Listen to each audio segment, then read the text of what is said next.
Diana! Super ganda dito, oh. Di ba ka-pretty, no? Pwede siyang hawakan. Onde emergem? Bună dimineața, Iana!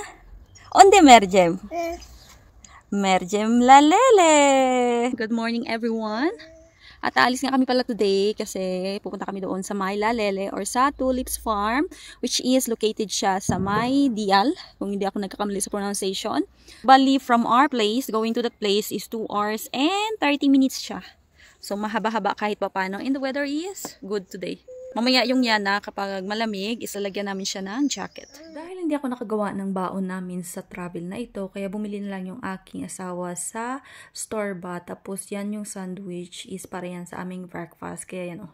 Ginbuksan ko na kaging kaon, ginatagan ko dyan yung Yana kasi gusto niya rin matikman kung ano ba yung lasa ng aking kinakain. Dumaan rin pala kami dito sa may car washan para naman malinisan itong napakadumi naming sasakyan. Pangit naman kasi kapag nagbiyahe kami na madumi ba yung sasakyan namin. Ilang weeks na rin kasi hindi kami naglinis ng sasakyan kasi busy kami doon sa aming bahay.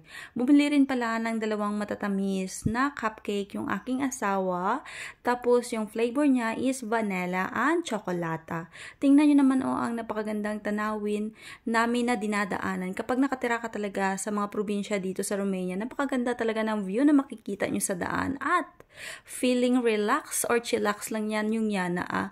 Kasi ini-enjoy niya yung mga nakikita niyang magagandang tanawin sa labas ng bintana niya.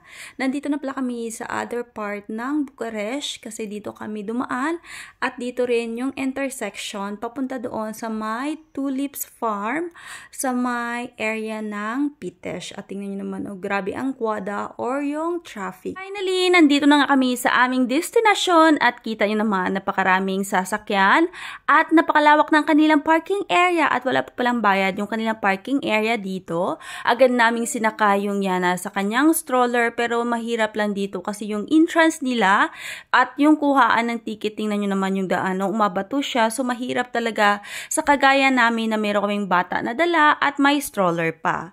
At nandito na nga kami sa loob, bali yung binayaran namin is 40 lei each kami ng aking asawa.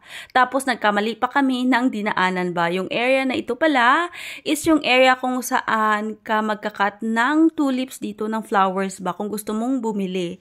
Kaya agad kaming sinabihan ng guard kasi itong aking mag-ama nandyan na sila sa may kalagitnaan, naglalakad na ba? Pero tinawag kami ng guard na hindi dyan yung daan para makapag-roaming around kami dito sa farm.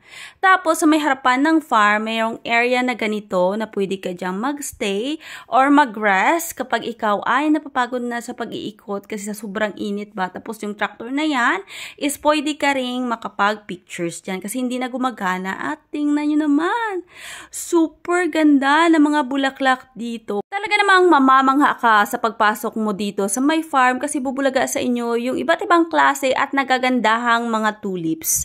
Hindi lang pala tulips yung tinatanim dito, may nakita rin akong iba't ibang klase ng mga bulaklak. Pero of course, yung priority nga dito sa my farm is itong nagagandahang mga tulipa or tulips. Marami din pala ang mga turista yung pumupunta dito kasi nga super ganda, nakakawala talaga siya ng stress. Kapag ikaw ay mahilig sa mga bulaklak, halina't pumunta dito sa my La Lele Farm para ma-enjoy mo yung nagagandahang mga bulaklak dito. Unlimited pala yung pagkuha ng mga litrato dito at pwede ka rin gumawa ng your own photoshoot dito sa my La Lele Farm. Ito talaga yung akala kong tulipa or tulips na plastic. First time kong makakita na ganitong klaseng tulips and akala ko plastic pero totoo pala siya, super ganda niya sa personal. At meron din silang kulay puti and yellow. Super lapad pala dito. Unlimited ang picture. And the flowers have different colors. Dito pa may nakasulat na smile your own camera.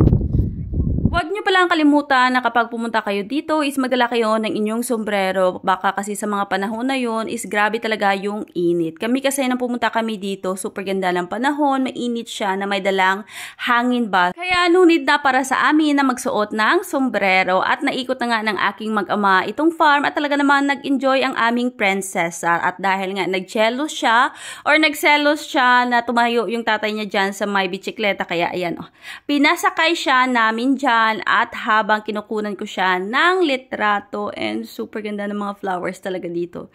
Na-amaze ako sa kagandahan nitong farm at ito rin yata yung farm na tinagurian na Tulips Farm dito sa Romania. Meron din akong nakikita mga bulaklak dito na naglalaglagan na yung kanilang mga petals kasi sa sobrang init ng panahon. Kaya kung gusto nyong pumunta dito, halina't pumunta para makita nyo yung mga nagagandahang mga bulaklak dito sa farm. Pabalik na pala kami nito doon sa may entrance at nakadaan kami dito sa may picture area ng butterfly at nandyan nga yung aking mag-ama. Ito naman yung another area kung saan pwede ka dyang mag-rest. Kita nyo naman diba may mga upuan. Free lang umupo dyan. Gilid pala nito is matatagpuan yung bilihan ng pagkain. Kaya bibili muna kami ng pagkain para sa aming pananghalian. Tapos sa may gilid din nito is another area para makapag-picture ka. Kita nyo diba may upuan doon. Kaso nga lang, grabe yung init para sa akin ba.